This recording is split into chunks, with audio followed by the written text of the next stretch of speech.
Hello दोस्तों, आप सभी को शुभ लाभ जी के क्लासेस में स्वागत है। आज है 30 अप्रैल 2024। आज की इंपॉर्टेंट करंट अफेयर्स क्लास को शुरू करते हैं। फर्स्ट क्वेश्चन, दोहा में शॉटगन ओलंपिक क्वालिफिकेशन चैंपियनशिप में महेश्वरी चौहान ने कौन सा पदक हासिल किए हैं? और इसका आंसर है रजत पदक। यानी दोहा में शॉटगन ओलंपिक क्वालिफिकेशन चैंपियनशिप में महेश्वरी चौहान ने रजत पदक हासिल किए हैं।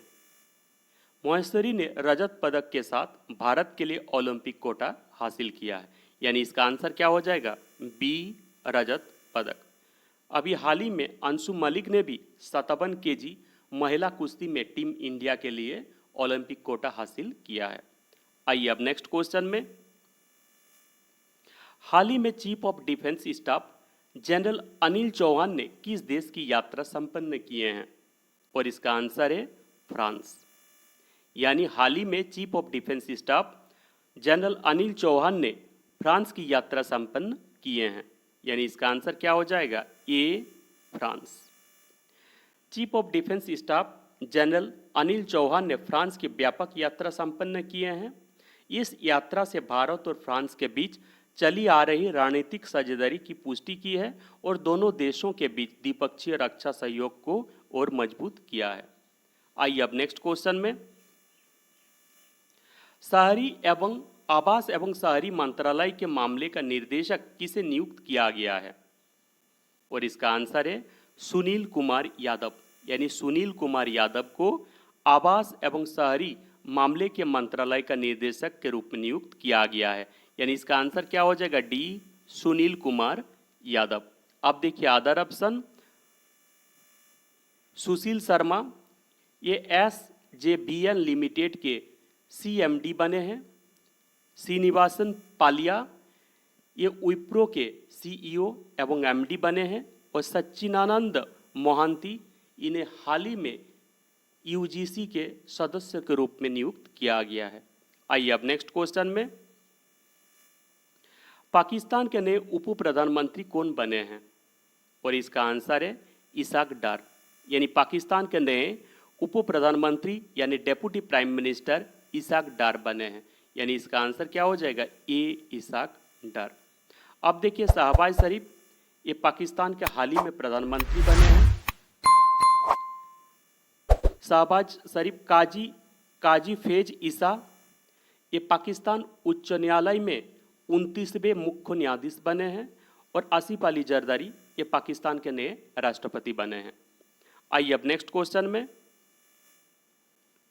IMF के अनुसार भारत किस वर्ष तक 4.34 ट्रिलियन डॉलर की GDP के साथ दुनिया की चौथी सबसे बड़ी अर्थव्यवस्था बन जाएगा? और इसका आंसर है 2025। यानी IMF यानी इंटरनेशनल मॉनेटरी फंड के अनुसार भारत 2025 तक 4.34 ट्रिलियन डॉलर की GDP के साथ दुनिया की चौथी सबसे बड़ी अर्थव्यवस्था बन जाएगी। और भारत 2025 में नॉमिनल GDP में जापान से आगे निकल जाएगा। यानी इसका आंसर क्या हो जाएगा? ए, 2025। आइए अब नेक्स्ट क्वेश्चन में। द विनर्स माइंडसेट नामक पुस्तक के लेखक कौन है? और इसका आंसर है शेन वाटसन। यानी द विनर्स माइंडसेट नामक पुस्तक के लेखक ऑस्ट्रेलिया के पूर्व क्रिकेटर शेन वाटसन है। यानी इसका आंसर हो जाएगा बी, शेन वाटसन। आइए नेक्स्ट क्वेश्चन में। किस देश ने समलैंगिक संबंधों को अपराध की श्रेणी में रखकर एक कड़ा कानून पारित किया है जिसमें अधिकतम 15 साल की जेल का प्रावधान है? और इसका आंसर है इराक। यानी इराक ने समलैंगिक संबंधों को अपराध की श्रेणी में रखकर एक कड़ा कानून पारित किया है जिसमें अधिकतम 15 साल की जेल की सजा का प्रावधान है। यानी इसका आंसर हो जाएगा ए, इराक। इराक की राजधानी कहाँ है? बगदाद। और इराक का करेंसी है दिनार। और ईरान का कैपिटल कहाँ है? तेहरान। और इसका करेंसी होता है रियाल। तुर्की का कैपिटल क्या है? अंकारा। और इसका करेंसी है लीरा। और अफगानिस्तान का कैपिटल होता है काबुल। और अफगानिस्तान का करेंसी है अफगान। आइए अब नेक्स्ट क्वेश्चन में। हाल ही में हर्षित कुमार ने 21वीं अंडर 20 एशिया एथलेटिक चैंपियनशिप 2024 में स्वर्ण पदक जीता है। वो किस खेल से संबंधित है? ये इंपॉर्टेंट क्वेश्चन है और इसका आंसर है गोला फेंक यानी हमर थ्रो। यानी इसका सही आंसर हो जाएगा डी, गोला फेंक यानी हमर थ्रो। यानी हाल ही में हर्षित कुमार ने 21वीं अंडर 20 एशिया एथलेटिक चैंपियनशिप 2024 में स्वर्ण पदक जीते हैं और वो गोला फेंक यानी हमर थ्रो के खिलाड़ी हैं। आइए अब नेक्स्ट क्वेश्चन में। हाल ही में शिपिंग मंत्रालय द्वारा किस बंदरगाह को भारत के पहले ट्रांसशिपमेंट के रूप में मंजूरी दी है? और इसका आंसर है बिंजम बंदरगाह, केरल। यानी केरल के बिंजम बंदरगाह को शिपिंग मंत्रालय द्वारा भारत के पहले ट्रांसशिपमेंट के रूप में मंजूरी दी है। यानी इसका आंसर क्या हो जाएगा? सी, बिंजम बंदरगाह। आइए अब नेक्स्ट क्वेश्चन में। लच्छू महाराज पुरस्कार से किसे सम्मानित किया जाएगा? और इसका आंसर है हेमा मालिनी, सायरा बानो और उमा शर्मा। यानी इसका सही आंसर क्या हो जाएगा? डी, उपरोक्त सभी।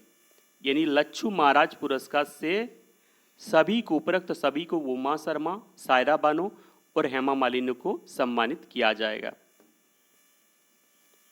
आइए अब इंपॉर्टेंट फैक्ट, 10 प्रतिष्ठित हस्तियों को लच्छू महाराज पुरस्कार से सम्मानित किया जाएगा। हेमा मालिनी, सायरा बानो के साथ साथ कला और संस्कृति के क्षेत्र की अन्य प्रमुख हस्तियों को प्रतिष्ठित पंडित लच्छू महाराज पुरस्कार 31 अगस्त 2024 को लखनऊ उत्तर प्रदेश के एक समारोह में प्रदान किया जाएगा। देखिए 2024 के बाद लच्छू महाराज पुरस्कार नहीं दिया गया था। अब 2015 में उमा शर्मा को दिया जाएगा, 2016 के लिए रमा वैद्यनाथ, उमा डोगरा 2017 के लिए, हेमा मालिनी 2018 के लिए, संध्या पुरीचा अध्यक्ष हैं संगीत नाटक अकादमी, इन्हें 2018 के लिए मिला है, सायरा बानो 2019 के लिए, डॉक्टर मालविका मित्र 2021 के लिए, प्राची शाह 2022 के लिए, असीम बंधु भट्टाचार्य 2023 के लिए और पंडित राजेंद्र गंगानी को 2024 के लिए ये पुरस्कार मिला है। आइए अब नेक्स्ट क्वेश्चन में। क्रिटिकल मिनरल्स शिखर सम्मेलन कहाँ शुरू हुआ है? और इसका आंसर है नई दिल्ली।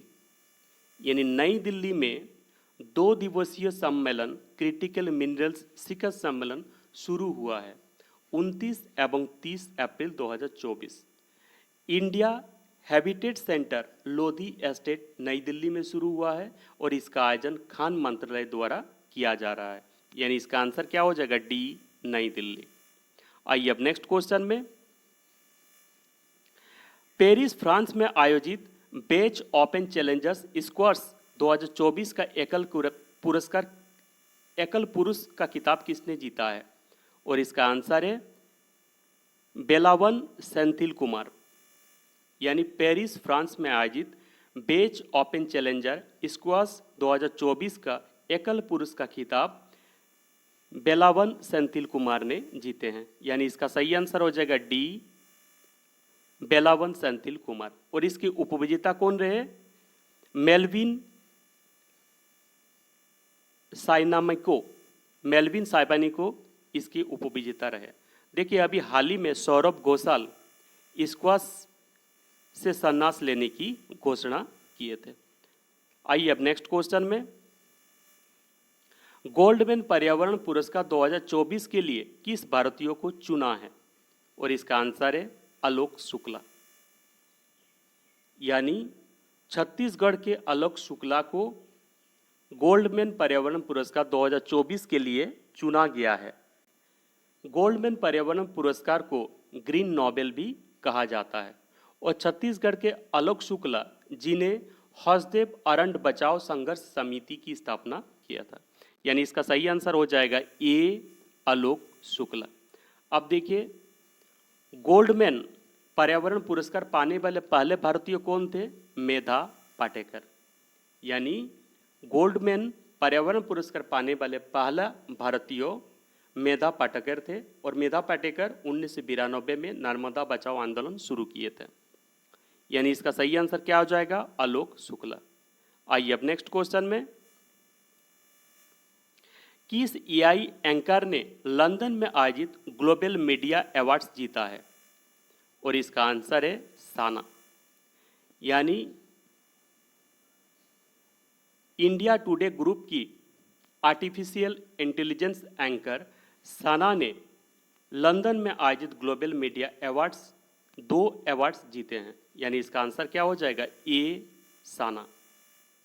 आइए अब नेक्स्ट क्वेश्चन में, पशु चिकित्सा विश्व पशु चिकित्सा दिवस कब मनाया जाता है? और इसका आंसर है 27 अप्रैल। यानी विश्व पशु चिकित्सा दिवस 27 अप्रैल को मनाया जाता है। यानी इसका आंसर हो जाएगा बी 27 अप्रैल। और 2024 का विश्व पशु चिकित्सा दिवस का थीम क्या है? वेटेरियंस आर एसेंशियल हेल्थ वर्कर्स।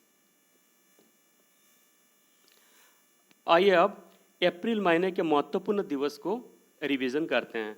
1 अप्रैल को अप्रैल फूल दिवस मनाया गया। 1 अप्रैल को ओडिशा की स्थापना दिवस मनाया गया, यानी ओडिशा फाउंडेशन डे। 2 अप्रैल को विश्व आत्मकेंद्रित जागरूकता दिवस यानी वर्ल्ड ऑटिज्म अवेयरनेस डे। 4 अप्रैल को अंतर्राष्ट्रीय कानून जागरूकता दिवस यानी international day of mines awareness.